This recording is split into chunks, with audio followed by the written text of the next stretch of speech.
হাত দরিয়ারে দুই হাত ইয়া করে আরে মিলাইবা আর এই দোয়া করবা এই দোয়ার অর্থ হইল ইয়াগফিরুল্লাহু লানা ওয়া লাকুম আল্লাহ তাআলা আমাদেরকে এবং আপনাদেরকে maaf করুন দেখো মুসলমানের দোয়া কিলা না প্রত্যেকটা কাজে কারবারে মুসলমান হতে দোয়া এরপরে আর এই মুখ যখন মিলাই মুখ মিলাইলে যেটা হয় আরবি ভাষায় মুআনাকা মুআনাকা মুআনাকার দোয়া কি দাও আল্লাহুম্মা জিদ মাহাব্বাতি লিল্লাহি ওয়া রাসূলি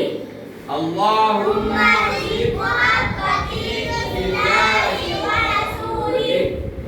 আল্লাহুম্মা জিদ মাহাব্বাতি লিল্লাহি ওয়া রাসূলি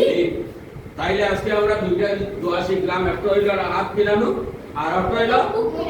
বুক মিলানো এগুলা কোন সুন্নাত আল্লাহ রাসূল সাল্লাল্লাহু আলাইহি ওয়াসাল্লামে বুক মিলাইছেন যখন দীর্ঘদিন পরে অতন লাগে দেখো যে হামেশা দেখো হইলেই না না দীর্ঘদিন পরে লগে দেখো হইছে আল্লাহ রাসূল কে দৌড়ি গিয়া বুক মিলাইছেন বুঝছো নি আপ মনে হয় আমরা দেশ থেকে বিদেশ থেকে আইছো আপটা বিদেশ থেকে আইছেন আওয়ার পরে আমরা বুক মিলাই না দিবা দর্শন আর বুক মিলাই না ওই সুন্নাত বুক মিলানো আপ মিলানো আর সচরাচর আপ মিলানো